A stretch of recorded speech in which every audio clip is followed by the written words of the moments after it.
Programa VIP, oferecimento STR Ar-Condicionado, o clima quem faz é você. Alpha Kids, mais um espaço do Alphaville Buffet. Venha viver esta emoção. Complexo Hospitalar São Mateus, há 33 anos cuidando da sua saúde. Óculos Bambu, a cara do Brasil. Origami Buffet, parabéns pra você, é no Origami Buffet, 3627-4080. E ProUnim e Unimed Cuiabá, no Carnaval, não esqueça esta coreografia. Olá, muito boa tarde, sejam bem-vindos ao VIP desta segunda-feira e hoje eu estou recebendo aqui no estúdio a deputada estadual Luciane Bezerra, ela que é de oposição, há 3 anos está lá na Assembleia, terminando o mandato agora, né, deputada, e já tem o seu nome cogitado pelo partido, o PSB, de ser candidata a deputada federal. E a deputada Luciane Bezerra, quando chegou no parlamento, no início do seu mandato, chegou com a fama de brigona. E brigou bastante, deputada? Não tanto quanto eu gostaria, mas eu acho que eu fiz o meu dever de casa. Vamos contar um pouquinho, antes da gente entrar nessa sua história como parlamentar, da tua entrada na política. Você é da região de Juara, da cidade de Juara, tua família fez parte da fundação ali daquela região. Enfim, conta essa história da tua entrada na política. Na verdade, Eduardo, a política de Juara iniciou-se com o seu Zé Paraná, que é o colonizador não só de Juara, mas do Vale do Arinos. E no início, quando Juara existiu, ele ficou prefeito por um tempo e depois teve as eleições. E na época, o deputado Riva foi o primeiro prefeito de Juara feito pelo seu Zé Paraná. E depois que entrou na prefeitura, houve uma desavença entre os dois e criou-se 2 grupos políticos em Juara, o do seu Zé Paraná, que era o colonizador, e do Riva. E com isso, a minha família, como também ajudou o seu Zé Paraná, a família Zoe, a família Bezerra, do meu esposo, foram colonizadores junto com o seu Zé Paraná, sempre nós tivemos a mesma índole, o mesmo posicionamento político do seu Zé. E com isso criou-se essa rivalidade política dentro de Juara. E até hoje são grupos distintos, é igual água e óleo, não se mistura. E no interior isso pega fogo? Pega fogo, principalmente na minha região noroeste. E isso é muito bem dividido na região noroeste. Tem quem ama e quem odeia qualquer um dos dois. De repente apareceu a oportunidade, caiu no nosso colo a oportunidade da prefeitura de Juara. Na época, o adversário não achou que o nome de Oscar não era nada, que não ia emplacar, e fomos para as urnas. O Oscar iniciou com 3%, acabou com 70 e poucos por cento. Então, com isso, nós fizemos um mandato de 4 anos, onde eu entrei na política com uma estimativa de que a deputada, a Luciane Bezerra, como primeira-dama, ela não faria nada. Filhinha de papai, nunca precisou trabalhar, não sabe o que é dificuldade. Você tinha fama de patricinha lá? Tinha, tem até hoje, para falar a verdade. O pessoal ainda, quem não me conhece, ainda me titula, sabe? E com isso eu mostrei para a população que não é o jeito de vestir que importa, e sim é o jeito de tratar as pessoas, é como você faz as coisas acontecerem. Afinal, você gosta de se vestir bem. Com certeza, e nunca mudei o meu estilo. Eu sempre gostei muito de ser feminina. Eu acho que a mulher ela tem que ser feminina, então eu sempre usei salto, brinco, maquiagem. Na medida do possível, a gente tenta se arrumar um pouco. E com isso eu fui essa primeira dama, a mesma que eu era numa festa, era a mesma que eu trabalhava, entrava dentro da casa das pessoas mais carentes. Atuando como primeira dama. Como primeira dama e gestora da assistência social. Sim. E com isso nós fizemos um mandato maravilhoso em 4 anos, as pessoas começaram a se identificar com a Luciane, com a pessoa Luciane. E até hoje é um carinho onde eu vou lá, principalmente em Juara. Quando nós fomos para a reeleição, Oscar Bezerra foi de novo para ser, estava com 85% nas pesquisas de aceitação. A gente sabe, por vários motivos aí, a eleição foi tirada dele e foi entregue a outra pessoa. E aí o sentimento de revolta ficou na cidade e pegou na região. Com isso, veio as eleições depois de 2 anos para deputado. Quando veio a ficha limpa, a lei da ficha limpa, a gente não sabia até que ponto que isso ia pegar ou não. E o Oscar tinha um certo problema nas eleições, de um site, de uma foto, que foi um escândalo, que só ele foi punido contra isso. Outros prefeitos não foram, mas em Juara a política é diferente, a justiça age diferente. E ele foi punido. Com medo dele ganhar e não levar a cadeira da Assembleia, ele recuou, faltando 1 mês das eleições. E a população não aceitou, se revoltou e falou que queria ter um representante para votar, para mostrar que a eleição tinha sido roubada. e descobriram que o meu nome estava registrado porque o Oscar, para preencher a vaga de 30% das mulheres, ele colocou o meu nome sem avisar ninguém e o povo descobriu. E aí veio a pressão. A Luciane vai ser a candidata. Era só um tapa-buraco a inscrição. Era, como muitas acontece isso. Então eu entrei na vida política, mais uma vez, coordenada pelo meu esposo, como a grande maioria das mulheres hoje entra na política. Mas, para surpresa do adversário, foi uma surpresa maior para ele do que para nós, porque ele tinha certeza que eu não entrava. E aí nós chegamos à Assembleia Legislativa, sendo a 24ª vaga, que foi a minha, mas entrei como titular. Atuei quase 3 anos com uma única mulher, agora, recentemente, que até voltou, que saiu, né, da Secretaria de Turismo e hoje está na Assembleia como deputada. Então, fiquei 2 anos e meio lá, sendo a única mulher dentro do parlamento. E com isso, o papel meu foi se despontando, porque, mais uma vez, eu cheguei sendo a esposa do ex-prefeito de Juara, Oscar Bezerra. E agora, hoje não. Hoje eu sou conhecida como a deputada estadual Luciane Bezerra. Olha, você que está em casa, nós vamos conhecer um pouco mais da deputada, vou fazer um intervalo rapidinho, vamos voltar com ela na sequência. E ela estará conosco aqui, não só nessa segunda, mas na terça e quarta-feira também. Esse não é o programa do Roberto França, mas vai ter bomba, bomba, bomba aqui. Vocês vão ver. Intervalo rapidinho, volto já.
Muito bem, estamos de volta com o VIP, hoje recebendo aqui a deputada estadual Luciane Bezerra, ela que foi eleita na região de Juara, termina o seu mandato agora em 2014, muito conhecida por ser a deputada de oposição. Eu acho que uma das poucas pessoas que nós temos de oposição hoje, né? Aliás, vamos falar de oposição no Brasil. Existe oposição no Brasil hoje, deputada? Não. Eu acho que com o que o Brasil teve de pior com a eleição do PT no poder, eu acho que foi isso. Porque hoje os outros partidos não sabem fazer a oposição que o PT fazia, que era a massa, o povo, fazer aquele contraponto, de mostrar o que era certo e errado em números.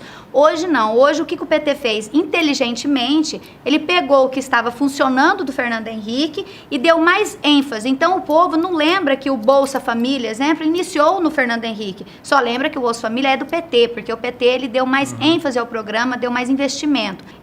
Hoje se fala em educação.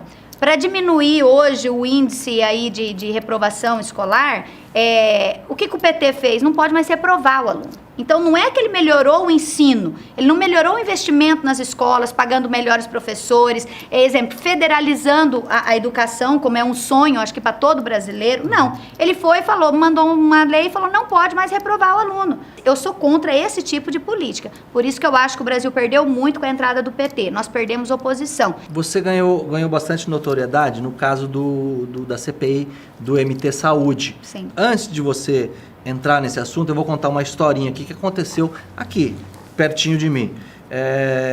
A sogra do meu irmão, falecida já, ela tinha esse MT Saúde. Sim. E ela, diabética e tal, um dia foi internada no hospital, não vou citar o hospital aqui, mas o MT Saúde não estava pagando os hospitais. Sim, as redes credenciadas. Resultado, ela teve uma agulha no braço que causou uma infecção.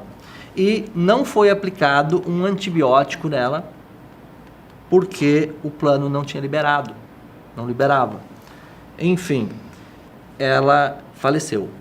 E faleceu, eu afirmo aqui, por negligência do plano MT Saúde. Você identificou isso claramente na CPI? Infelizmente, a sogra do teu irmão não foi a única, Eduardo.